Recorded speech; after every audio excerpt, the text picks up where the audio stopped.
Hello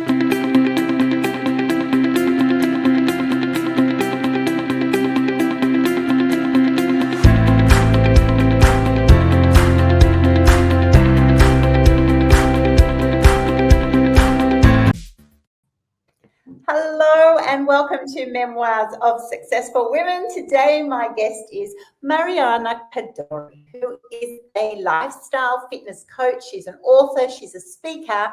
She's got a book coming out on the 9th of July, which is very exciting. So we're going to be talking all things diet and exercise and healthy living. We're going to be talking about her book and her whole journey to being an expert in this space. Mariana started her career as a national team rower and then became a health coach, which is not surprising. She then went on to develop her own methodology, and it's called the Reset Method, which is now being used by thousands of people in many, many countries.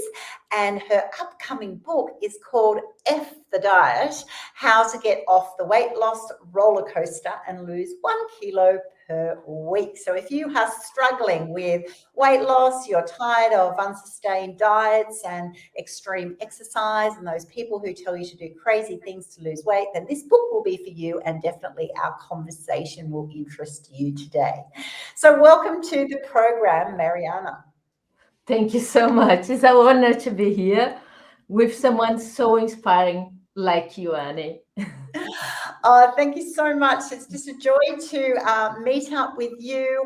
And I know we've already had a conversation before, and you're from Brazil, but you've got an Italian name. You're living in a church now. You've just got such an interesting combination of things happening, and you're also here today to talk all about your book coming out, and also just health and wellness, right? Let's just go back to basics. So I love the name of your book, F the Diet, because I actually am one of those people who I'm actually never on a diet. Like, I just want to eat healthy. I just want to actually enjoy food. So I'm looking forward to your thoughts on food and our behaviors around food, and why you've called the book that. So let's just start then with the book. Let's start with the book. Why did you write a book called F the Diet? What led you to do that in your work as a health coach? First of all, I've been working for 19 years as a health coach and personal trainer at this level. What I start to understand people, what they want and what they need. And I start to see a discrepancy, a difference in between what they really want and what they need. And I saw many people with health issues, problems that will give in a heart attack, that will give diabetes, everything in between the edge of the line, but they wouldn't do anything to prevent. And so I start to see that we have an issue here. I know you being a nurse. At this point, people are fed what they need. They do what they need. Otherwise, they are really, they hear the doctor, they hear the nurse. But my thing is, people don't hear when they are healthy, when they are enjoying life, when everything is going well. Everything they want is like, I want to have a nice body, to look good. And everything I'm seeing is, I do want you to have the body of your dreams, but I also want you to have energy. But I also want you to get out of the line in between diabetes and you, because the life with diabetes is very challenging. The life, if you can prevent cancer, can you do it? You got to start today. Otherwise, we need to try to heal this. So that was the main issue I started to see in these 19 years. People was not paying attention to prevention. And everything can be achieved together. You can lose the weight, and in the process of getting really healthy. Because after all, a lot is inflammation in the body. A lot is the body that is not fully happy, and it starts to storage fat. The body is a very primitive thing is fantastic. It's the most amazing thing I ever saw in my life. If I tell you half of what the body does while we are talking, everybody would be amazed by the body. The body is not there just for us to work or go out with the friends. The body is rebuilding all the tissue that is damaged now, is filtering the blood, is taking toxins away, is doing thousands of things at the same time, creating new cells that no human being can create with the best technology, with the maximum amount of money in the world. We cannot create cells functional like we have. So the body is doing all of this. And I start to think like people are not appreciating what the body is doing for them until they lose this. And I just have this thought because I lost at certain point in my life all my health. So that was my main drive to write this book is I want people really happy. I want people having the joy and the body they want, but I want people out of pain. That's what I really, really want, out of pain. Thank you for sharing that. So at the core of this was your own journey through pain. I know you had fibromyalgia, didn't you? Yes. Correct. So what happened to your body? You're an athlete, right? You've been a high level athlete in rowing, and so fitness and this whole concept of my body is my temple. I eat food is fuel. I have a healthy attitude to food, which many of us don't have, and we can talk about that soon. And then you were struck down with this quite debilitating illness. Tell us about that journey and how that changed your attitude to food and how it repaired itself. So it's like you said, I had an attitude towards food that diet was no problem in the mind of an athlete. You eat whatever they say to you to eat. If it's 3 peas, you eat the 3 peas and that's it. It's your fuel. Normal human beings don't do this. We like our food and we like to enjoy. I love my food, by the way. So I used to do everything by the book, but my body stopped it before the Olympic Games. So all my life was through being an athlete for rowing. I stand in everything. The way I know myself at this point was I'm a rower and I am rowing. I am this athlete. So life took away this from me. It's kind of took my floor. And now who is Mariana? Who am I? I had no idea what I was without rowing. I had absolutely no idea how to deal with life because I had one only thing in my life, and that was rowing. Athletes in this level is just one thing, really. And yeah. there is nothing else.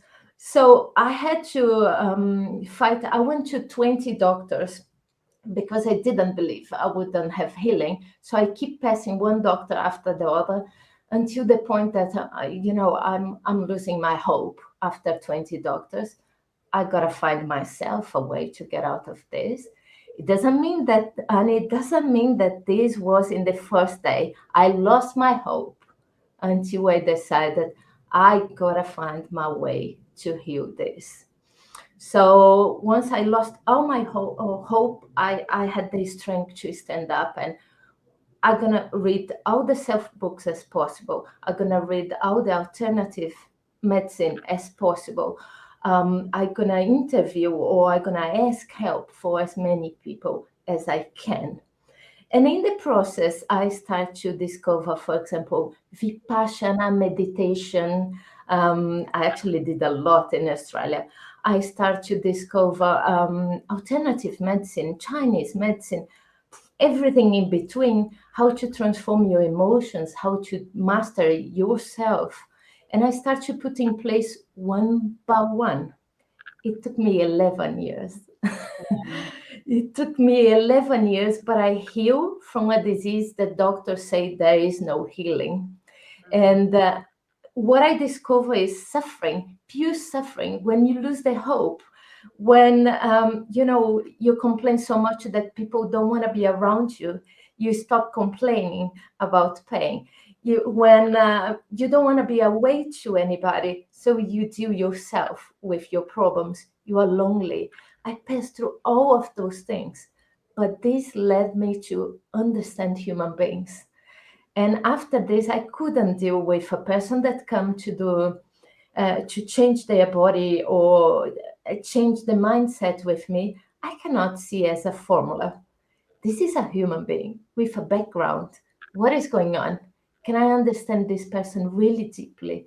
Can I connect in a soul level so I stream the knowledge inside this body towards me? And so the person doesn't need to share much and I can get this knowledge throughout them.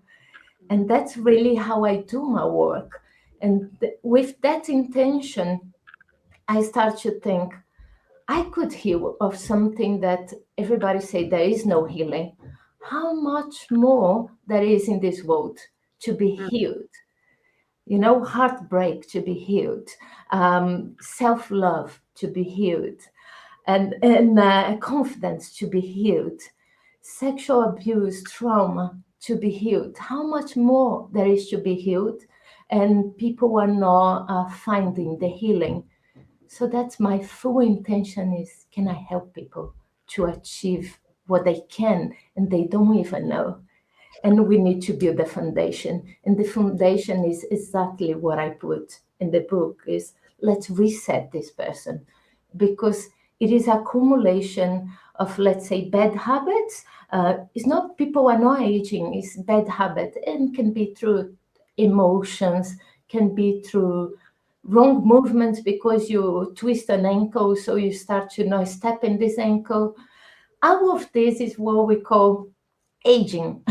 It's not quite aging, it's how much things are we accumulating and not letting go and starting anew. Because right now in neuroscience we know the body keep adapting at any age. The body is just fabulous, and sometimes even better later on in life.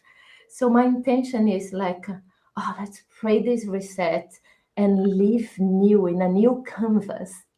So it's really this. If I could heal, and I will say that I had the help of many people that wrote the books, people that gave a smile to me, people that say they believe in me, people, anything in between help me to drive this.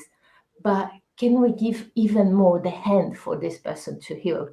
Can we show that it's possible? Can we share testimonial? That's really my intention in this life, and now is to expand and be able to do this in mass. People can heal in mass. The foundations are equal.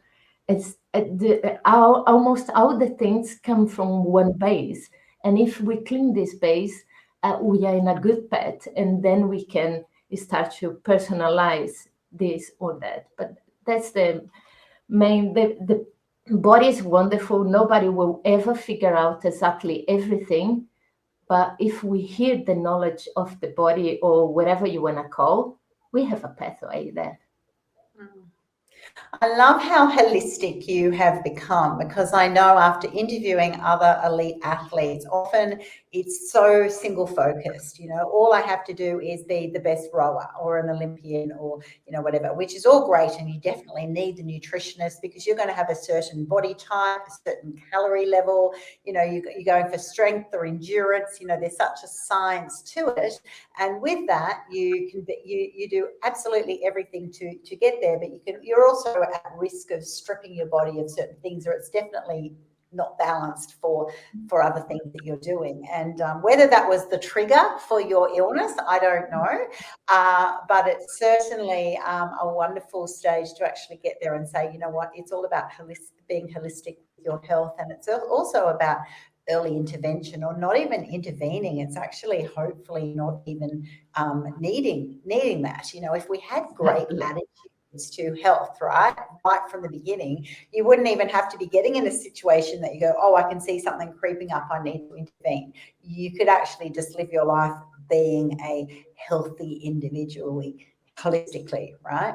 So why do we, I know as a nurse, I've over the years, when I was nursing, there's so many people who suddenly have a heart attack and then their whole life has to change, which is true and good, but you don't want to wait till you hopefully survive a heart attack or, a stroke or diabetes, suddenly get told you've got clogged arteries or whatever your situation is. Why do you think we still, with all of the information we have about health, right, and diet, so exercise and diet, I'm all about the balance. Why do you think we still believe, oh, well, that will never happen to me, or I'll be fine, even though I've just sort of, I'm aware in my mind that I'm putting on the kilos, or I'm not exercising, or I'm not giving my body nutrition, but I don't think anything bad will actually happen to me. Yeah, that's a fantastic thing to say. I think we know everything.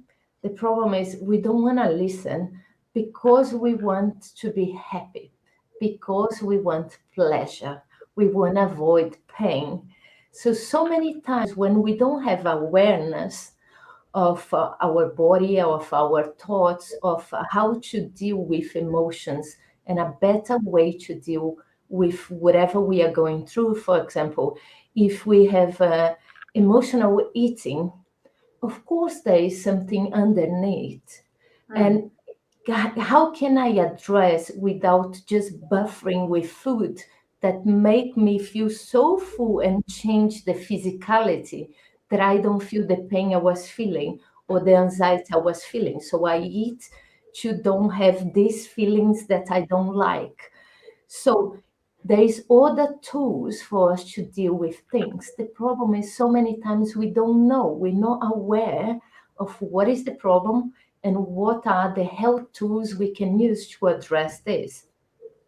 So we start to look for these things just when we lose them. We look like the heart attack you just said. We now is more than proving, especially HeartMath Institute, which I partner with them to give donations from my book to them because they just do a fantastic work in studying things that don't give money for pharmaceutical industry. So they put the science in the forehand on something that no other place would study. And they prove that the heart sends at least 100 times more information to the brain than the brain to the heart. So, and the magnetic field is 6,000 more bigger than the brain magnetic field. So it's just unbelievable how much importance there is the heart, and is a system in itself, and there is neurons on the heart. So every emotion we are feeling, the heart is dealing. We know very well when we have a broken heart, when someone betrays us, when we have a broken heart, we feel here. We don't feel on my mind. We feel like, oh, have you done this with me? So it's the heart is receiving these emotions. And so many times when we are working or when we want to do what we want to do it, we don't want to hear the heart. I want to do because I want to do it. I want to eat this donut because it's delicious. It's basically the feeling I'm going to be happy if I eat this donut. I'm going to be happy if I eat this food because food means love to me. In my family, when we gather together, is around food. So when I look for love, I look for food because that's the relationship in my brain. So those kind of things, if we don't stop and take a distance to be able to see it, we cannot see it. And this distance is called awareness. And that's what this is in my body. Bring it to me. I had no way to heal myself unless I start to strip it, everything that was going on in my life, present, past, what was stuck, which emotions was stuck. I had to clean it up, this house. and I start to understand every single bit of my life. Of course, I didn't understood everything. I still am in the process, in the journey of understanding, but was enough for my body to don't feel threatened enough and be able to have the resources of self-healing, because my body was trying to heal every single day, every single minute, and yours is healing right now, and everybody in the body is trying to heal everything every single minute. It depends on the resource that is available. So I think people should be able to see it. And sometimes I shake people and I tell, like, you are not eating properly. Do you remember your mother have diabetes? Other people in your family have. Do you want to have the same? No. Shall we change? The changes are simple. And I don't want to tell to anybody things like diet, because it's for me is brutal. The word diet for me is brutal. it's, it's brutal as the F I put in the cover of the book, because if you read, some people think about the F. I say about forget the diet. So diet is some restriction, and we are chasing towards pleasure and happiness. How, Exactly. if you take it away something from me, I'm going to be able to correlate with happiness? There's no way. There's no way. I know. I often think that as soon as someone says it's a diet, suddenly it's like, yeah, you're restricted or it's going to be painful. It's something they're just committing to.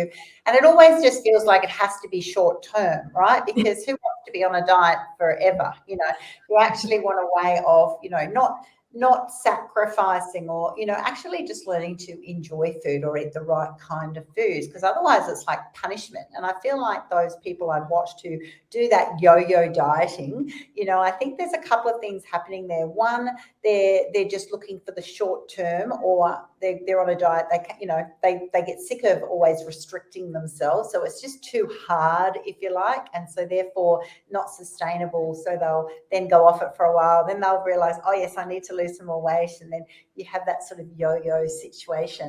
And I also think in the yo-yo dieting too, it's because it's a bit like, I imagine, a pendulum, like you feel some sense of discomfort, right? So whether someone called you fat, or whether you want to wear a new dress for a birthday party, or whatever little factor happened, you'll feel uncomfortable enough to choose to go on a diet, or, do something about those extra kilos that you're carrying.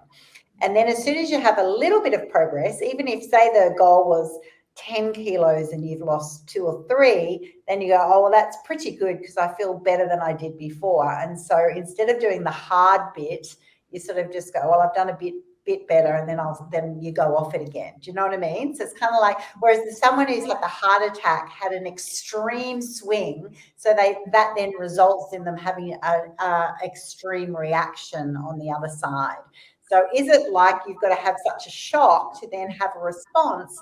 Ideally, no. But how do we then change that sort of behavior, that natural desire of people to go, you know what, I don't want to do the hard work. How do we actually set up good principles? How do we encourage our children to just have healthy foods and diets, so that they don't have to be on a restrictive diet when they're adults? Yes, so good. Everything is said. First of all, people go to diets to a pain that is happening right now. It Yeah. is not it is, I'm feeling a pain. I feel ashamed by my body. I don't like what I see it. I don't even like myself. And that's the first thing I want to address. You are beautiful the way you are right now, and you are perfect, independent of your weight.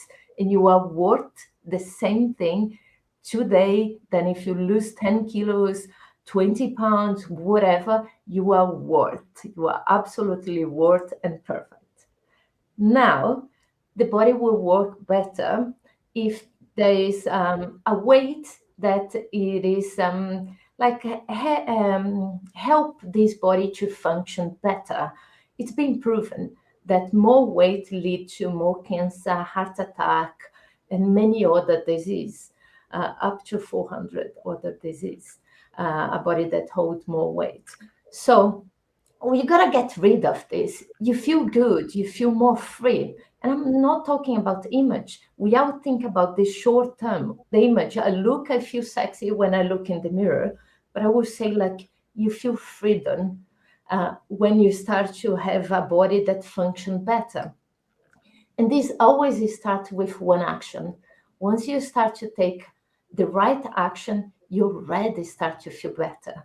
But as in business, honey, if I decided like today I'm gonna have $1 million business, but I decided to do things very extreme. I'm gonna post 10 times per day, and I on the side I'm gonna do all my emails, and I'm gonna do this and that and that.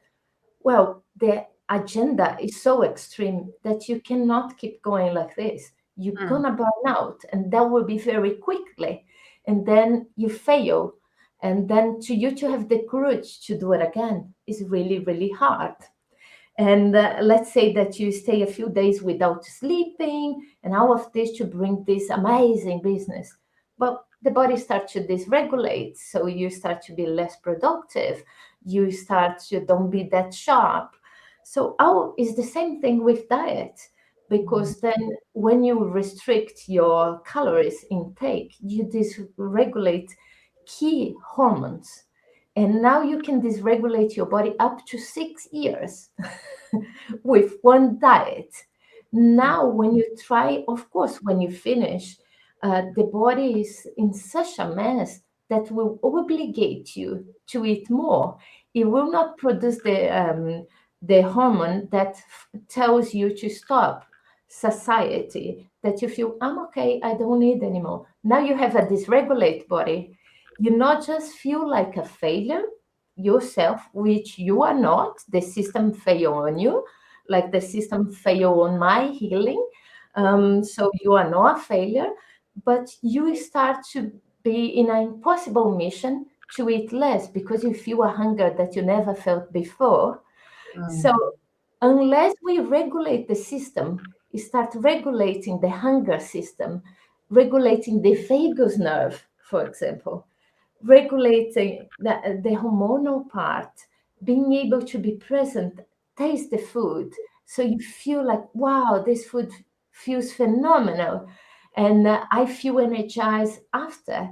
People don't have this afterthought after 1 hour, 2 hours, 3 hours. How do I feel after 12 hours? They feel guilty. They know they feel guilty, but the pleasure is that they go again. So once these things start to happen, you start to make really good choices for you, and you like the food because give you energy from the morning to the night. You wake up fresh. So you start to have these really good choices.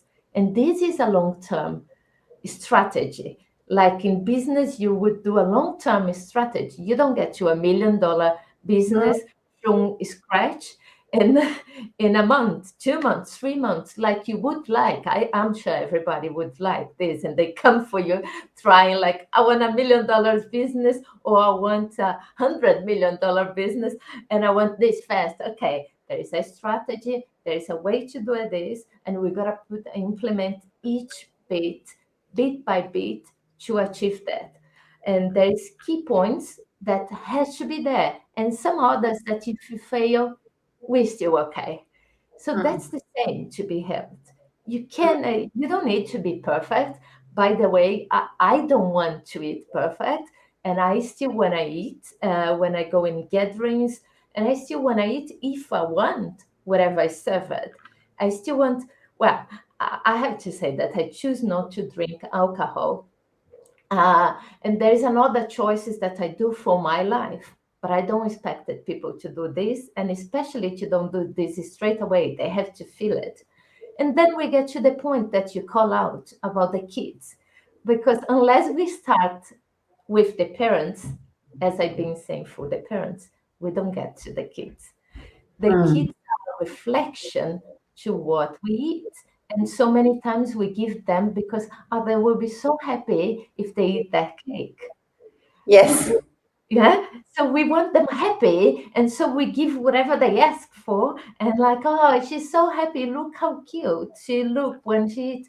Well, we want them happy, but if again we think about long term and kids adapt to a new nutrition, and we can do this more enjoyable. We can cut the fruits. Everybody will eat fruits if they are cut in front of you. But if you Mhm. have to wash and things, yeah. So all of those things, if become widely available, people will eat. They will choose that, and we can play with tastes, spices, and the playfulness of food for kids to like what you think is good for them. So it takes a little bit of thinking and strategy, but love is about this, isn't it? Demand a little bit of time. Nothing is convenient, but every time we think about something and choose something in a long term, we don't have too much work. It's Yeah. a little bit more hard decisions, easy life, but Mm. easy decisions now really hard life, every day hard. So it is this: how much can we play? Don't listen too much about marketing, because they're really good in what they do. They study every single thing, how to trick you to think whatever processed food is really, really health, much better than a natural food. It's not. It's not. And even though the milks, I heard people saying like, but they are just drinking the mom's milk, not everything. And I'm like, how do you think how the animals grow up? It's just with the milk that is provided for them through nature. How do you think we came so far in evolution? Is not with this milk that was created and help save lives nowadays for the ones that don't have milk, but they are not a need. How do we came so far in evolution without those things? Well, it means that the body doesn't need, but we can use every now and then for some reason, but should never be the main thing, because think about evolution. We've been so far with what we have, and it's not this processed food that we are having obesity more than ever in history. We have more diets than ever in history. We have more obesity than ever. We have more programs and everything. We have to stop and think, to do something different to get different results. That's the main point. We cannot keep doing the same thing and expect different results. Exactly, exactly. So well said. And I think if it's just, I've sort of go back to the simple principles, I suppose, that, I was raised with. My grandmothers used to talk about that. If it's not over processed, it's not in a packet, or it's not in plastic, it's probably good for you, right? So it's those basic principles of, fruits and vegetables with a little bit of extra, proteins or meats or bits and pieces, but it should be what's the core. And I love the parallels that you had with business, because I'm a business coach, as you know, and that those same sorts of principles, it's a lot of habit forming, isn't it? It's just basic habits, and if we do certain things that are sustainable, they will work. And even every now and then, if you miss one or two of them, it doesn't matter. You can have a cheat day, you can have a day off, whatever. The world doesn't fall down, because your core is right. And that's where it is. It's about, there is a bit of flexibility. It's not all rigid, it's not all hard.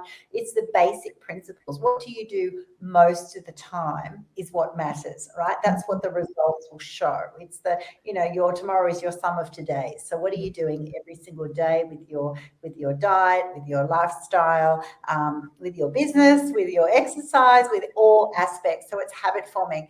I also love what you shared too about, just even healthy foods. A lot of it's because it's just not readily available, but it doesn't take too much to prepare.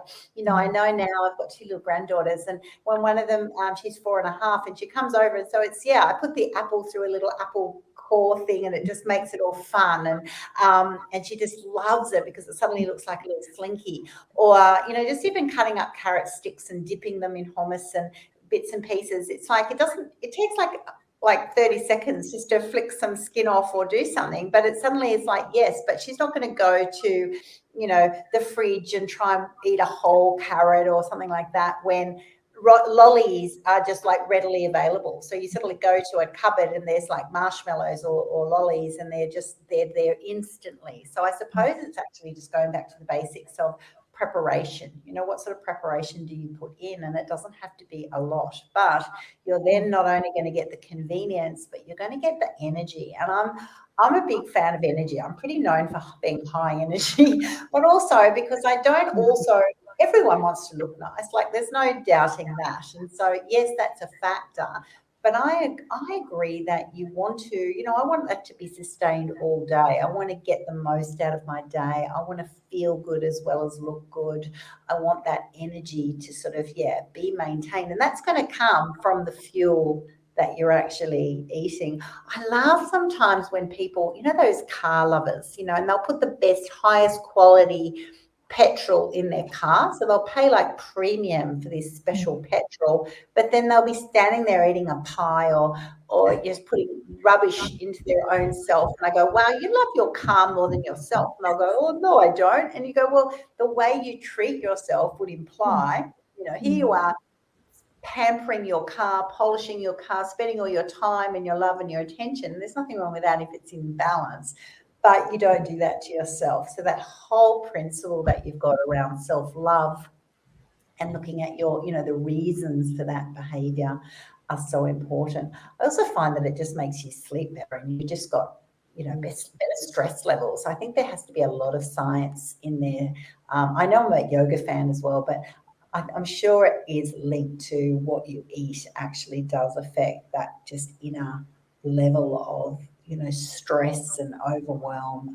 It's got to be a factor, I'm sure. But you're the expert. So stress, to deal with stress is one of the pillars I use in my book, stress release. Unless you release the stress, you're not going to lose weight, because if cortisol levels are high, the body is understanding we are in a war, we are in a fight, there is a danger, there is an animal trying to eat me. So everything I gotta maintain in this body. So let's think about the body primitive survival, because that's what it is. The body is fighting for your survival. It's not fighting for performance. Performance is a plus. The body is always concerned and overactive, trying you to survive today. And thank you, body.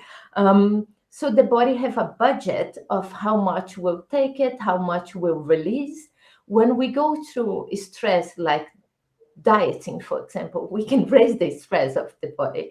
And the body will start to storage a lot more when we eat and level this, because the body is understanding we are in a difficult situation. If we got food, let's keep it. And that's how this regulate things. But let's say that we are having a problem, and now I don't want to put with your boss, because I don't want the boss to be the bad person.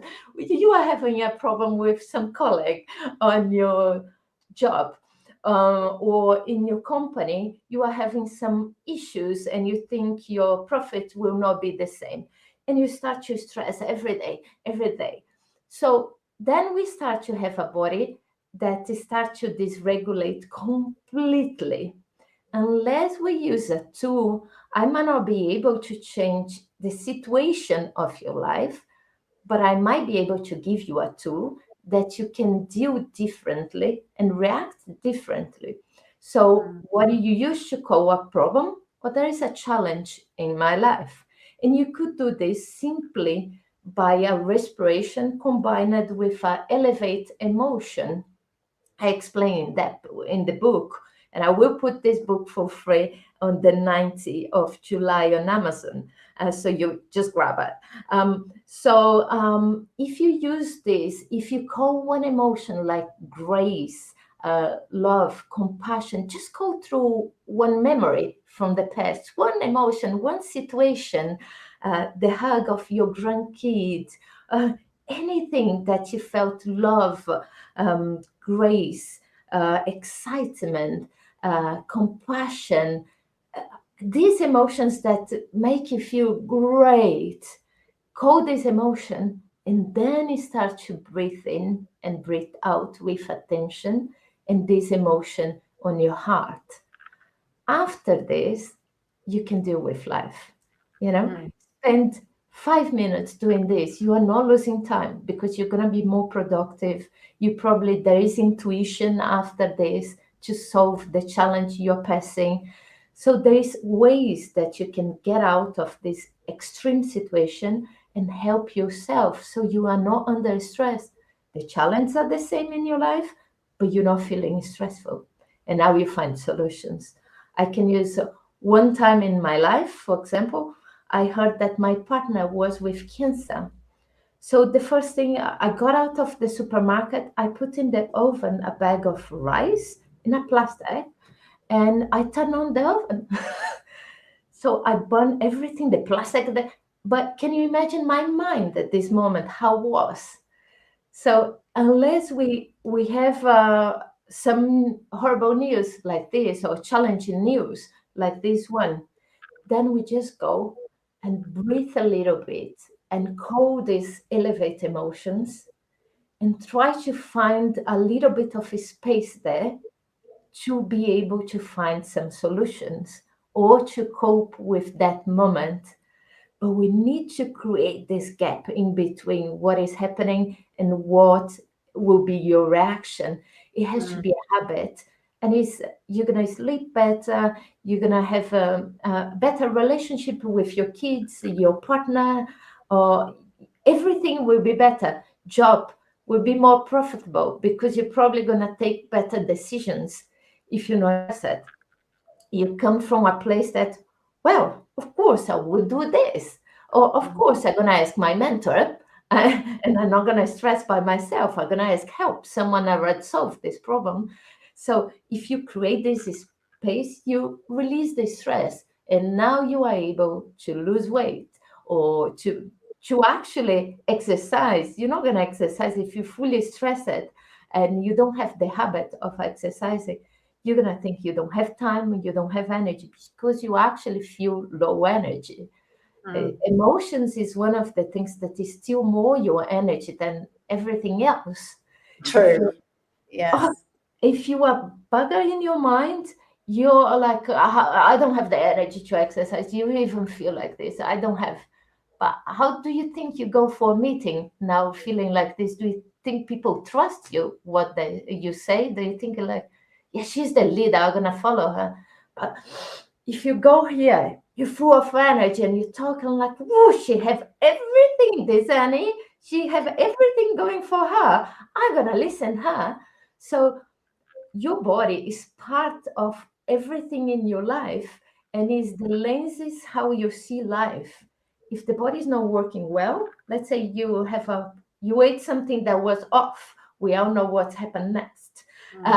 Do you think you're gonna feel great and think about your dreams, how the things in the future, what you envision for your company? No, you're gonna just deal with survival today. So let's get the body out of survival mode so we can thrive in life. We can look and dream and have something better for us, our legacy, the future of our kids, or whatever, the planet, the future of the planet, and everybody that live here or will live. We need to be out of survival. In survival, we don't think in anything in these lines. Beautiful. I think survival mode means can only be done for a short time because it just gets exhausting. And two, you're more reactive. And I think all of this conversation is actually being about proactive. You know, it's actually saying, what do I do, whether I feel it or not sometimes. I have good basic principles, practices that I'm not after the immediate gain. I might get that. But if I actually put these systems and processes in place with regard in this conversation to diet or what you eat and your attitude towards it, then the results will then be there. And I think also, I love what you said before, because I know many people have told me that before. I was like, oh, I'm going on a diet and I even put on weight. It's kind of like because you've been too responsive, too reactive, you know, and that's right. If you're going to starve me, you do that to anyone, you go, I'm going to start hiding some food, right? So your body then starts hiding a bit of extra, going, oh my gosh, that was painful. And so I absolutely love the sensibility of these principles. That's right, slow and steady does win the race. It's just discipline, it's every day, but it's actually thinking about why you're wanting that. So once again, not just about the looks, but you will have fresher skin, you will have more energy, you will have better stress levels. You'll just be able to focus and achieve what you're wanting to achieve in life. Plus, at the same time, reducing those long-term risks of heart disease and stroke and diabetes and other things that we don't want to then be reacting to. Then we actually want to hopefully put principles in place that we don't have to suffer in that way. So how do people find you, and how will they get a copy of your book for free on the 9th of July? So they can find me through my website, is marianacadore.com, Instagram, Mariana_Cadore, LinkedIn, and there we go, will be on the notes. The book is an Amazon Kindle version, Audible version, paperback, there is everything, just grab it. On the 19th of July, I will open for free the book because I'm launching and, I'm celebrating. So I want you guys to celebrate with me. Just grab your copy. Will be for free. And Amazon, super easy. Just go there and claim. Fantastic, everybody. So all of those details will be on my podcast platform, on YouTube, on Anchor, on all of its distribution channels. Definitely take advantage of that. You can get this book on ebook copy on the 9th of July for free. There'll also be a link that you can register for that I'll put up on my platform.